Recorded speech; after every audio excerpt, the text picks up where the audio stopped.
So good morning guys. तो चलिए start करते हैं आज के यानी कि 29 जनवरी के इंपॉर्टेंट करंट अफेयर्स को। तो आज का सबसे इंपॉर्टेंट प्रश्न ये रहा आपके सामने कि अभी हाल ही में किसे ICC cricketer of the year 2024 चुना गया है। तो सही उत्तर होगा जसप्रीत बुमराह को। अच्छा, आईसीसी अवार्ड्स के बारे में हम 2-3 दिन से पढ़ रहे हैं। इस बार ये इसका 22वां संस्करण है आईसीसी अवार्ड्स 2024 का। 2024 में क्रिकेटर्स ने जो परफॉर्मेंस दिया है उसके अनुसार उनको अवार्ड दिए जा रहे हैं। इस बार इन्होंने एक साथ घोषणा नहीं की सभी अवार्ड्स की, टुकड़ों में किए, तो मैं आपको टुकड़ों में ही बता रहा हूं। और आज जितने भी अवार्ड्स थे वो इन्होंने सारे अनाउंस कर दिए हैं और एक बार मैं एक साथ आपको जितने भी अभी तक हमने 2-3 दिन में पढ़े हैं वो सारे आपको रिवाइज करवा दूंगा। तो आज के जो इंपॉर्टेंट 2 अवार्ड्स बचे हुए थे पहले हम उनकी बात कर लें।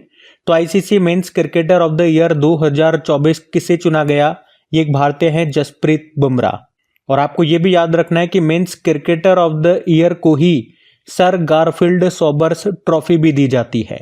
तो देखो एग्जाम में दोनों तरह से प्रश्न बन सकता है कि ICC men's player of the year 2024 किन्हें चुना गया, या पूछ लेगा सर गारफील्ड सोबर्स ट्रॉफी किसे मिली है। दोनों का एक ही उत्तर होगा जसप्रीत बुमराह। और ये पॉइंट भी ध्यान रख लेना कि ये सम्मान पाने वाले वो 5वें नंबर के भारतीय हैं। अब आप ये जरूर पूछोगे अगर ये 5वें भारतीय हैं, ये पुरस्कार पाने वाले, ये सम्मान पाने वाले, तो इनसे पहले 4 कौन कौन रह चुके हैं। तो एक राहुल द्रविड़ हैं जिन्हें 2004 में मिला था, सचिन तेंदुलकर 2010 में मिला था, आर अश्विन को 2016 में, और विराट कोहली इन्हें 2 बार मिल चुका है 2017 और 2018 में। और इस बार ये सम्मान मिला है जसप्रीत बुमराह को। और आप यूं भी कह सकते हो ये सम्मान पाने वाले वो पहले भारतीय तेज गेंदबाज बने हैं। ठीक है, तो ये तो हमने पुरुषों की बात कर ली यानी कि ICC men's cricketer of the year की बात कर ली। अगर हम महिलाओं में बात करें ICC women's cricketer of the year 2024 किन्हें चुना गया, तो आंसर होगा एमिली केर को। ये न्यूजीलैंड की है। और जिन्हें ICC women's cricketer of the year चुना जाता है उनको ही राचेल हेहो फ्लिंट ट्रॉफी मिलती है।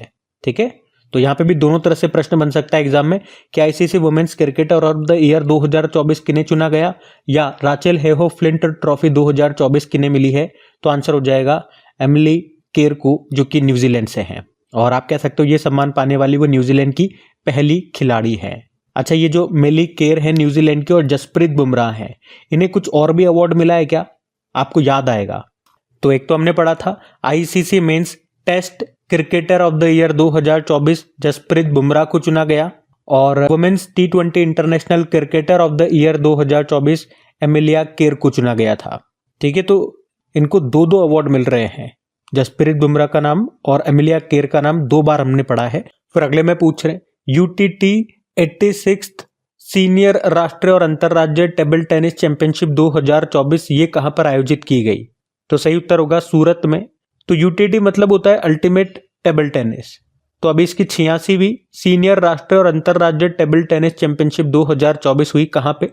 गुजरात के सूरत में, जो पंडित दीनदयाल उपाध्याय इंडोर स्टेडियम है वहां पे। इसमें पुरुष एकल का खिताब जीता, मेन सिंगल जीता है मानुष शाह ने, वो गुजरात से हैं। इन्होंने दिल्ली के पायस चैन को हराया। उसी तरह से वुमेन सिंगल जीता दिया चितले ने, इन्होंने श्रीजा अकुला को हराया फाइनल में। और यहाँ पे आप कह सकते हो ये मानुष शाह और दिया चितले ये आरबीआई का प्रतिनिधित्व कर रहे, आरबीआई को रिप्रेजेंट कर रहे। अच्छा, यहाँ पे मिक्स्ड डबल का खिताब किसने जीता? तो रेलवे की पोयमंती बेस्या और आकाश पाल की जोड़ी ने मिक्स्ड डबल का खिताब जीता। इन्होंने महाराष्ट्र की जोड़ी को हराया है। बाकी टेबल टेनिस की बात करते हैं तो इंटरनेशनल टेबल टेनिस फेडरेशन पहले बात करें स्थापना होती है 1926 में। हेडक्वार्टर लुज़ेन स्विट्जरलैंड में हो गया। हेड है पेट्रा सॉर्लिंग। आप फिर अगले प्रश्न में पूछ रहे अभी हाल ही में विश्व कुष्ठ रोग दिवस कब मनाया गया? तो आंसर हो जाएगा 26 जनवरी को। तो विश्व कुष्ठ रोग दिवस, वर्ल्ड लेप्रोसी डे, ये हर साल जनवरी के आखिरी रविवार को मनाया जाता है। तो इस बार इसे 26 जनवरी को हमने मनाया। और याद रखना कुष्ठ रोग, जिसे हैंसन रोग के नाम से भी जानते हैं, तो कुष्ठ रोग के बारे में जागरूकता फैलाने के लिए इसे मनाया जाता है। इस बार की थीम क्या है? एकजुट हो जाओ, कार्य करो, खत्म करो। वैसे भारत में आपको बता दूं कुष्ठ रोग दिवस ये महात्मा गांधी जी की पुण्यतिथि को यानी कि 30 जनवरी को मनाया जाता है। और कुष्ठ रोग को हैंसन रोग के नाम से भी हम जानते हैं, ये मैंने आपको बताया। क्यों? क्योंकि पहले तो ये बताओ कि ये जो कुष्ठ रोग है विषाणु जनित रोग है या जीवाणु जनित, मतलब वायरस से होता है कि बैक्टीरिया से होता है? तो जीवाणु जनित रोग है, बैक्टीरिया से होता है। कौन सा बैक्टीरिया? माइकोबैक्टीरियम और इसकी खोज की थी नॉर्वे के चिकित्सक हैंसन ने, इसीलिए इसको हैंसन रोग भी कहा जाता है। और वैसे भारत का लक्ष्य क्या है? भारत को कुष्ठ रोग मुक्त करने का लक्ष्य हमारा 2027 का है, ये पॉइंट भी ध्यान में रखना। फिर अगले प्रश्न में पूछ रहे हैं, अभी हाल ही में भारतीय नौसेना के आईएनएस सर्वेक्षक ने किस देश का हाइड्रोग्राफिक सर्वेक्षण किया? तो आंसर होगा मॉरिशस। तो भारतीय नौसेना का एक जहाज है जिसका नाम है आईएनएस सर्वेक्षक, जिसने अभी मॉरिशस देश के 25,000 वर्ग समुद्री मील का हाइड्रोग्राफिक सर्वेक्षण पूरा कर लिया है। क्या होता है ये हाइड्रोग्राफिक सर्वेक्षण में? तो ये सर्वे पानी के नीचे की संरचनाओं का पता लगाने के लिए किया जाता है। इस सर्वे से जो डेटा मिलता है उसका उपयोग करके नाविकों के लिए समुद्री चार्ट बनाए जाते हैं। बंदरगाह यानी कि पोर्ट बनाना हो, डॉक बनाना हो, बांध बनाना हो, उन सब में इस डेटा का इस्तेमाल किया जाता है। और भी कई तरह के ये काम में आता है डेटा जो इस सर्वे से हमें मिलता है। तो याद रखना, अभी भारत का ये जो आईएनएस सर्वेक्षक जहाज है, इसने मॉरिशस के लिए हाइड्रोग्राफिक सर्वे किया है। कितने एरिया का किया? 25,000 स्क्वायर नॉटिकल मील। भाई समुद्र में जो दूरी होती है ना, वो नॉटिकल मील में नापी जाती है, और स्क्वायर लगा दिया मतलब हम एरिया की बात कर रहे हैं। और ये जो सर्वे किया किस परियोजना के अंतर्गत किया? अगर इस तरह का प्रश्न आएगा तो याद रखना सागर प्रोजेक्ट के अंतर्गत किया गया। अच्छा, हाइड्रोग्राफी से याद आएगा, एक डे भी होता है वर्ल्ड हाइड्रोग्राफी डे, वो 21 जून को मनाया जाता है, याद रखना। आईएनएस सर्वेक्षक की अगर बात करते हैं तो ये कोच्चि में स्थित एक हाइड्रोग्राफिक सर्वेक्षण जहाज है, और इससे पहले इसने श्रीलंका का, सेशेल्स का और तंजानिया वगैरह का भी सर्वेक्षण किया था इसी तरह से। अच्छा, फिर अगले में पूछ रहे हैं, अभी हाल ही में किस राज्य ने गरीबों और वंचितों के लिए इंदिराम्मा इंदु आवास योजना शुरू की? तो आंसर होगा तेलंगाना ने। एक्चुअली में अभी तेलंगाना के जो मुख्यमंत्री है रेवंत रेड्डी, अभी उन्होंने 26 जनवरी को ही गणतंत्र दिवस के मौके पर 4 योजनाओं को यहाँ पे शुरू किया, जिसमें से एक है रायतु भरोसा योजना। किसानों को प्रति एकड़ 12,000 रुपये दिए जाएंगे, इसके बारे में पहले भी चर्चा कर चुके हैं। एक ये है इंदिराम्मा आत्मीय भरोसा योजना, इसमें भूमिहीन कृषि मजदूर परिवारों को सालाना 12,000 रुपये दिए जाएंगे। एक है इंदिराम्मा इंदु योजना, तो ये बेघर, दलितों, आदिवासियों और पिछड़े वर्गों के लिए एक आवासीय योजना है। इसमें उन्हें घर बनाने के लिए 5 लाख रुपए दिए जाएंगे। और एक राशन कार्ड इन्होंने, मतलब नए राशन कार्ड इन्होंने जारी किए हैं, तेलंगाना के मुख्यमंत्री जी कौन? रेवंत रेड्डी ने। अब बात तेलंगाना की है तो ये रहा मैप में तेलंगाना। देखो, तेलंगाना पहले याद रखना ये आंध्र प्रदेश से अलग होकर के बना था, कब? 2 जून 2014 को। कैपिटल हैदराबाद होती है, मुख्यमंत्री है रेवंत रेड्डी, गवर्नर कौन है? जिष्णुदेव वर्मा। यहाँ का राजकीय पक्षी क्या है? भारतीय रोलर है, इंडियन रोलर। पशु है जिंका जो हिरण है। वृक्ष है जम्मी चेट्टू, पुष्प है तांगेदू। यहाँ पे उत्सव बन गया है राजकीय उत्सव सदर सम्मेलन।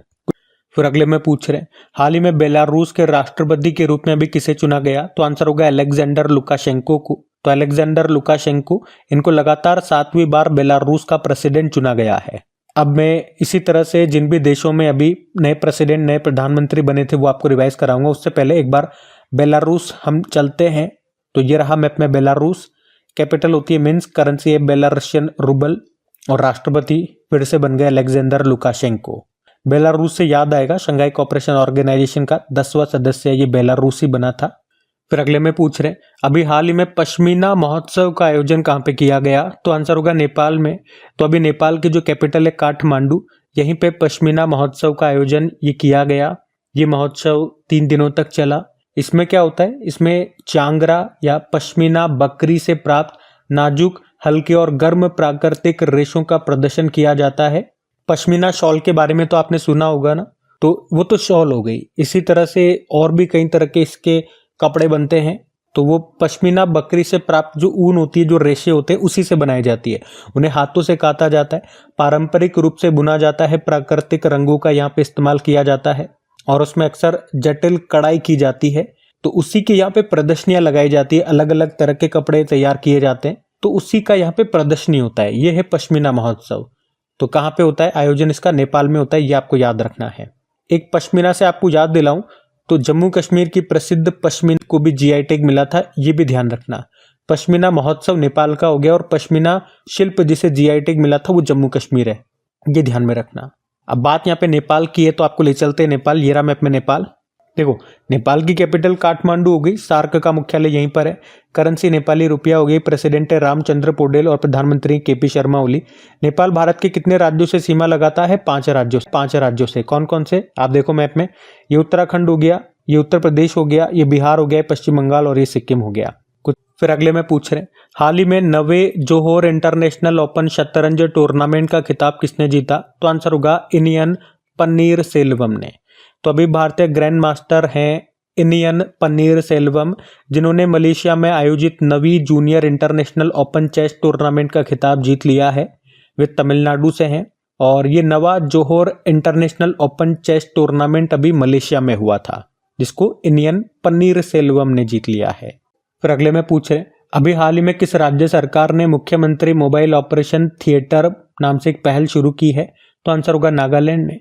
तो अभी नागालैंड के जो गवर्नर हैं ला गणेशन, अभी उन्होंने मुख्यमंत्री मोबाइल ऑपरेशन थिएटर नाम से एक इनिशिएटिव शुरू किया है। इस पहल का उद्देश्य क्या है?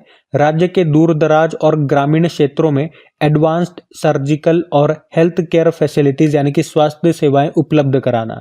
मतलब इसमें एक वाहन होगा, एक उसमें ऑपरेशन थिएटर होगा, तो एक चलता फिरता ऑपरेशन थिएटर आप कह सकते हो, और सर्जरी के लिए जो भी मशीनें, जो भी उपकरण चाहिए वो सब इसमें उपलब्ध होंगे, ताकि दूर दराज ग्रामीण इलाकों में ज़रूरत पड़ने पर ये वहाँ चली जाए और वहाँ जाकर के उनका ट्रीटमेंट किया जा सके। तो नाम से ही समझ में आ रहा है, मुख्यमंत्री मोबाइल ऑपरेशन थिएटर, चलता फिरता। मोबाइल मतलब जैसे आप इधर उधर मूव करा सकते हो, मोबाइल मतलब मूवेबल। तो शुरू किसने किया? याद रखना, नागालैंड ने। नागालैंड की बात है तो ये रहा मैप में नागालैंड। देखो, नागालैंड की कैपिटल क्या होती? कोहिमा होती है। गवर्नर हमने कहा ला गणेशन हो गए और मुख्यमंत्री नेफ्यू रियो। यहाँ का स्टेट एनिमल ग्याल है, मिथुन बोल दो। स्टेट बर्ड है ब्लिथ ट्रोगोपैन। यहाँ का नेशनल पार्क आपको मिलेगा एंटंकी नेशनल पार्क। फिर अगले में पूछ रहे हैं, अभी हाल ही में 2025 का भारत का पहला यूनिकॉर्न कौन सा बन गया है? तो आंसर होगा जस्टपे।